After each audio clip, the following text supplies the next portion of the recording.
atravesando una discapacidad. Hola, ¿cómo está Giana? Hola a todos, ¿cómo están? Bueno, primero decirles que estoy muy contenta de poder estar aquí ahora. Bueno, como decía, sí, soy una persona con discapacidad Sí. y estoy participando actualmente de la organización Orgullo Disca. Bien, contame de qué se trata, qué es el Orgullo Disca, quiénes la integran, perdón, de dónde son. Bueno, Orgullo Disca es una organización que está compuesta por personas con discapacidad y aliadas, o sea, personas sin discapacidad también, que básicamente lo que busca es reivindicar los derechos de las personas con discapacidad, entendiendo a la discapacidad como una identidad política y entendiendo al orgullo también como una respuesta política en ese sentido a la violencia que ejerce la sociedad sobre nuestras corporalidades. Bien, ¿cómo están organizados? ¿Cómo trabajan? Bueno, Orgullo Disca es una orga que está compuesta por 14 integrantes, entre los cuales hay personas de varias provincias. Yo en Córdoba, hay varias de Buenos Aires, también hay en Santa Fe. Y en general, en un principio nos organizábamos en comisiones, pero en el último tiempo, sobre todo, lo discutimos todos juntos al momento de, por ejemplo, decidir o designar quién quiere participar de alguna actividad o pensar, bueno, las participaciones entre todos, ¿no? Discutiéndolas en conjunto, o pensar intervenciones también y demás. Creo que algo muy interesante que trae el movimiento de personas con discapacidad, bueno, Orgullo Disca como parte de ese movimiento, es la posibilidad de disputar los sentidos hegemónicos que hay en relación a la militancia, porque el hecho de que nuestras corporalidades impliquen en cierto modo un funcionamiento disidente, un funcionamiento diverso, hace que los modos, por ejemplo, de poner el cuerpo, que es una consigna quizás bastante defendida por o utilizada en el feminismo y demás, tengan sí o sí que implicar o que tener en cuenta esa diversidad, que no todos podemos poner el cuerpo de la misma manera, o que no todos queremos poner el cuerpo de la misma manera, y en ese sentido somos bastante flexibles y me parece que eso posibilita también que se democratice la participación política. Así que esto más o menos solemos hacer. Bien, ¿hace cuánto tiempo se creó esta organización? En el 2019, hace más o menos 4 o 3 años, Plena eh, pandemia. sí, en general, cuando más active tuvimos creo que fue en plena pandemia. También creo que la pandemia posibilitó ahí abrir esto que venía diciendo antes de como nuevos modos de militar, nuevos modos de entender la participación política. Y sí, hacen eso más o menos en el contexto sobre todo de un encuentro de mujeres con discapacidad visual que se encontraban en San Luis para planificar una comisión que iba a formar parte del encuentro plurinacional de mujeres. Bien, contame sobre eso, cuándo va a ser. Bueno, el encuentro plurinacional de mujeres va a ser en octubre y entre las participaciones que tiene Orgullo, digamos, busca en general formar parte de este tipo de encuentros y poder disputar desde el encuentro con otros movimientos también sentidos acerca de la discapacidad.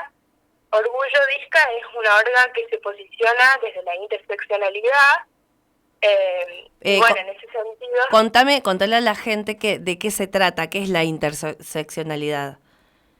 la interseccionalidad tiene que ver con entender que existen múltiples opresiones que se articulan entre sí y que esa articulación da lugar a que existan sujetos que estén atravesados por más de una opresión. Por ejemplo, pueden existir, nosotros somos personas con discapacidad, pero al mismo tiempo somos personas con discapacidad, somos mujeres con discapacidad que somos parte de la comunidad LGTB, por ejemplo. Existen también mujeres con discapacidad que están racializadas, o personas con discapacidad trans, y demás.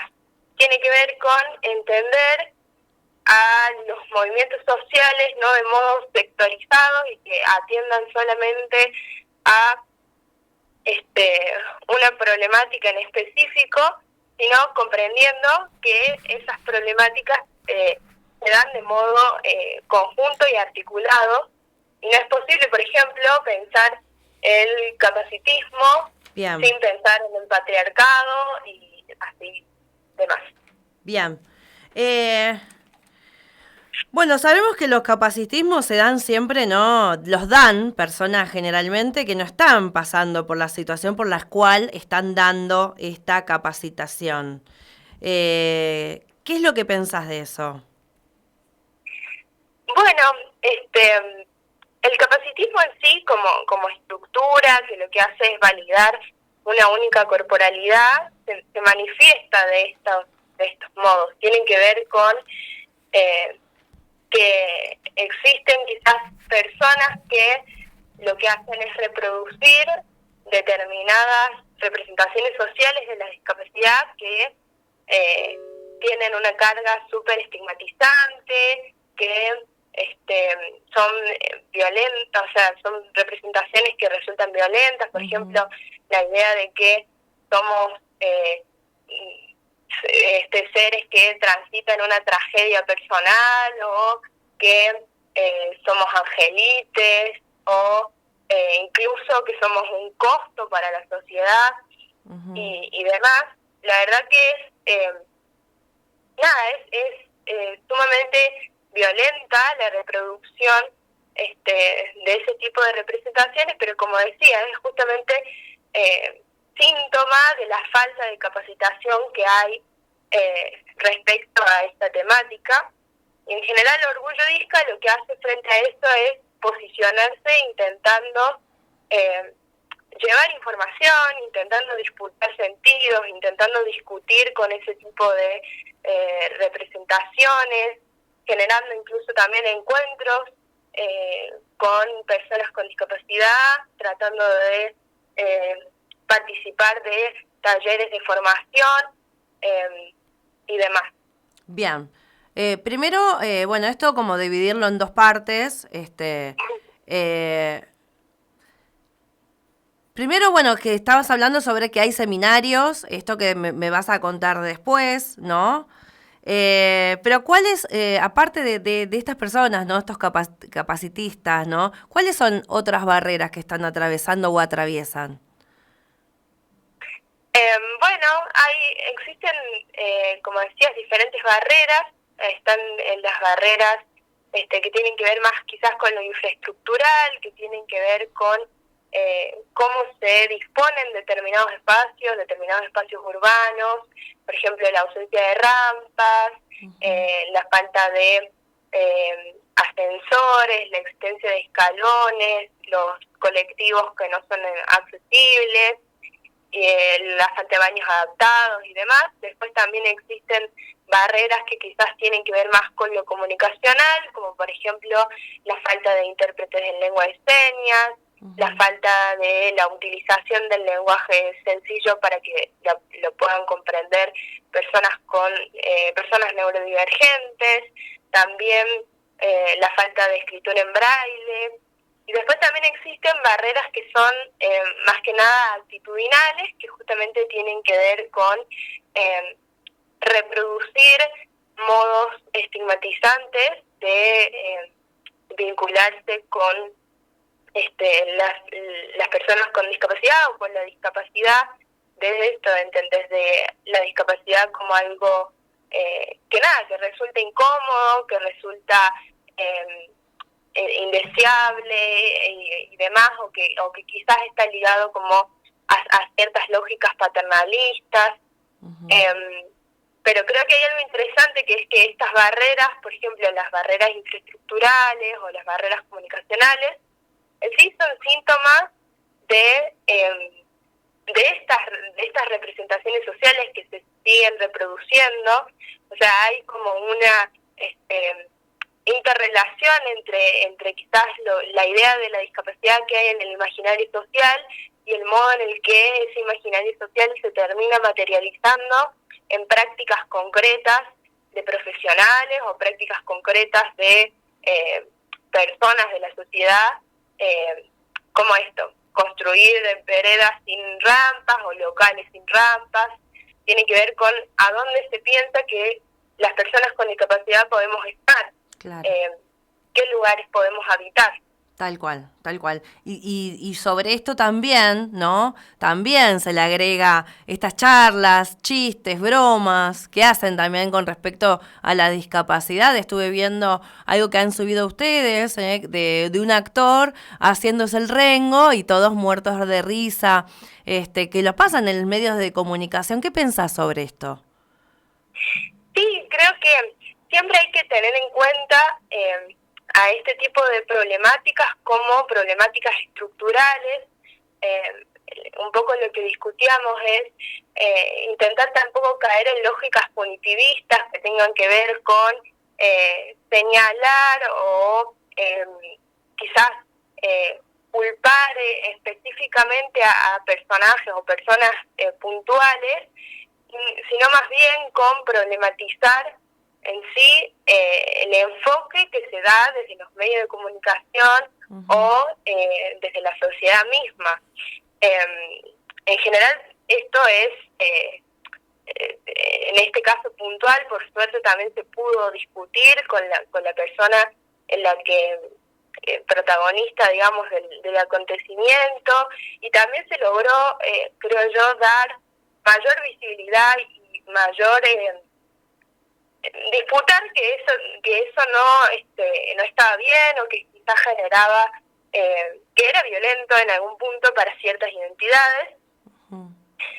Pero sobre todo destacar, me parece interesante esto de no caer en lógicas quizás en las que se terminan responsabilizando a un actor o actriz en específico, una persona en específico, sino entenderlo como consecuencia de una estructura social que piensa a las personas con discapacidad de determinado modo.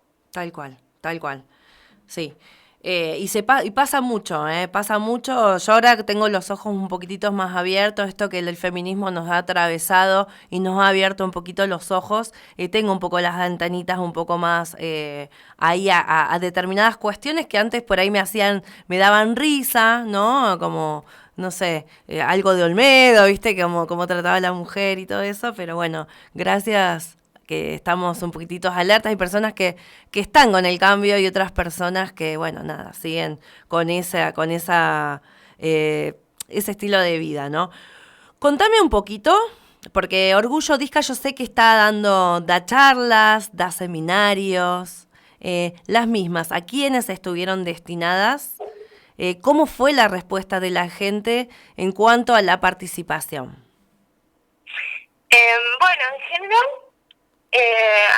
hicimos charlas que en algunos aspectos estuvieron destinadas quizás a profesionales, por ejemplo, profesionales vinculados con la salud o con la educación, en conjunto con otras organizaciones como lo es GPS.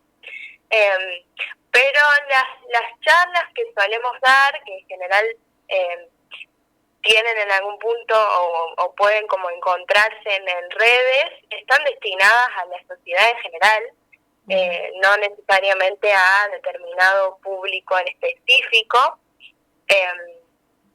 pero sí, más o menos eso. En general tratamos también de elaborar bastante lo que tiene que ver con el lugar de las personas con discapacidad, quizás en ámbitos que tengan que ver con la educación, por ejemplo, pensar a nuestros derechos en ese tipo de espacios. También participamos, por ejemplo, de mesas de debate con el Ministerio de Turismo, con el Ministerio de Mujeres, Géneros y Diversidad. Sobre todo tiene que ver con poder disputar sentidos que quizás tienen los profesionales que se dedican a ciertas áreas, pero no suelen ser del todo excluyentes. Las participaciones que tratamos de hacer suelen estar destinadas para todas las personas. Bien, bien. Sabemos, Gianna, ahora dedicada un poco más a lo personal que estás escribiendo, ¿no? Que te dedicas a escribir. ¿Cómo es escribir a través del seudónimo? ¿Te permite más libertad a la hora de la escritura? Creo que inicialmente sí. Sí. Yo empecé a publicar más o menos lo que escribo también creo que cerca del 2019 o 2018-2019 más o menos. Inicialmente empezó como un poco tomar coraje, y en ese tomar coraje creo que la elección del seudónimo me sirvió para poder crear el espacio que terminé creando en redes sociales, que es Pluma Libre, y poder en algún punto volcarme ahí. Creo que hoy en día no sé